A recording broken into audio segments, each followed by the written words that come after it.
we should hear the voice of Jesus. Hallelujah. Number 2, we should kick out Satan. Hallelujah. Number 3, we should sustain Jesus in us by praying. Prayer. Number 4, all these 3 are possible only if we have absolute faith in Jesus. The voice of Jesus is always coming to us. He is living inside us. He talks to us all the time. He whispers. He whispers His commands to us all the time. And if we listen to His commands, obey, and act upon His commands, we would be successful in whatever we are doing, and we will be absolutely blessed. Amen. How can we receive or listen to the voice of Jesus? Jesus himself gives a clue. In John 10:3 and 4, Jesus says, His sheep hear His voice, recognize His voice, and follow Him. The key word here is His sheep. We must become His sheep, the sheep of Jesus, to hear His voice. In John 3:34, Jesus says, He who is sent by God speaks the word of God. He who is sent by God speaks the word of God. John 3:34. What is the word of God? Bible. Bible is known as the word of God. And if Jesus speaks, the Bible speaks. The Bible speaks. Amen. That's why it's known as the word of God. The word of God talks. He talked to me. You know my testimony. I gave you testimony here in this church. The Bible talks to me now and forever. Every time I open the Bible talks to me. Jesus talks to me. Amen. If Jesus talked to me, Jesus will talk to you also. Open the Bible, Jesus talk to you. Simple as that. And the word of God is power. It's powerful. In John 15:7, Jesus says, if you abide in me, John 15:7, if you abide in me, and if my words abide in you, whatever you wish, whatever you are, will be granted. Whatever, you want the sky, stars, Jesus will give to you. But if His words abide in you, simple, not difficult. Just open the Bible, read. Jesus will talk to you. And when Jesus talks to you, ask. Lord. Ask. It shall be given to you. Jesus said that. Ask. It shall be given to you. Knock. The door shall open. Seek. It shall be found. Simple. The words of Jesus, not Tom, Dick and Harry. The words of Jesus says, ask will be given. And to ask and to be given, you must have the words in you. Jesus is the word. John 1:14. John 1:14. The word was made flesh and came to dwell amongst us. The word was made. Carefully look at the word. It doesn't say the word became flesh. It was not automatic. The word was made flesh. Was made. Made means it was made into a baby in the womb of Mother Mary. So Jesus came as a human being and became the Word. The Word became a human being. That means it is dwelling amongst us.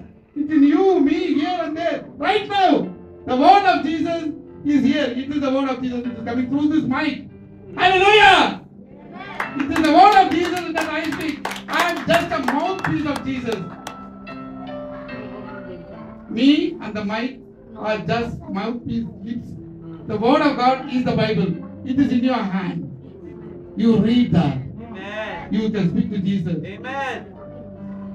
And why should we speak to Jesus? Why should we have the Word? 1 John 5:12.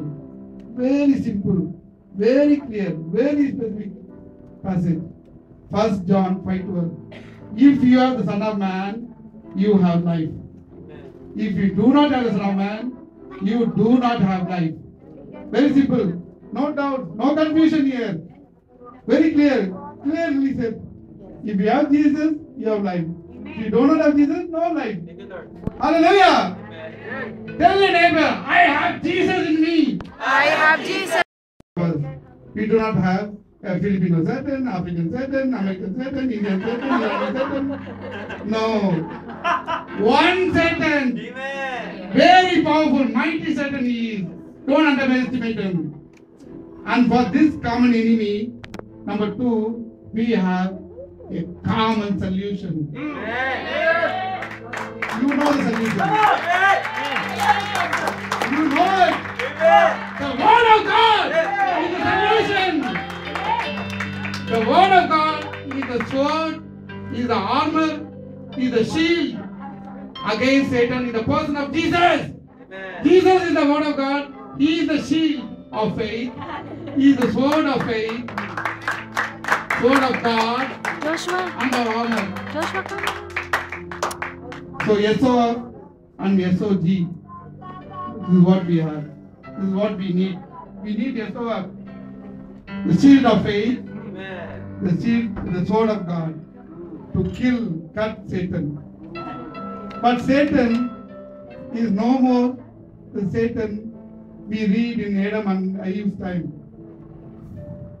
Satan does not deceive us anymore by giving apples and oranges to our girlfriends and wives. Satan is advanced now. He is an advanced technocrat. He has high techniques now. He has terrorists, the terrorist bombs, the nuclear bombs, new diseases. He has a very lethal, dangerous weapon in his hand. Cloning. You can clone a man, a woman, same like you and me from our DNA. Imagine on a Friday when you are in the church, a man or woman looking like you goes and robs the bank. Satan is that powerful now.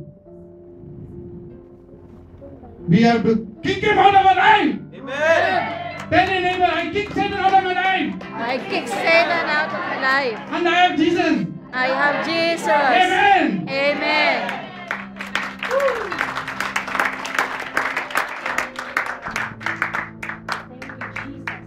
Thank you, Lord. And to sustain this Jesus in us, we must pray. Jesus showed us the way. We pray. If we read the Gospels, there are several incidents where Jesus withdraws himself to mountainsides, seasides, couple of times even into boats, only to pray. He goes alone, he prays. Even before his last, before his crucifixion, he was praying in Gethsemane. He prayed.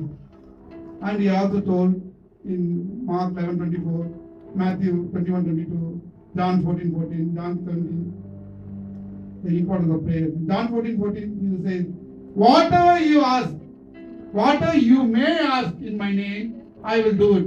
No doubts here. Clear. Whatever you ask in my name, I will do it for you. Then what are we waiting for? Pray. We just pray. Simple. We don't have to pay money for this praying. Just go to your room, pray. Father, you come into me. Lead me. Jesus, you are my Savior, my Redeemer, my Lord, my Master, my King of Kings. Amen.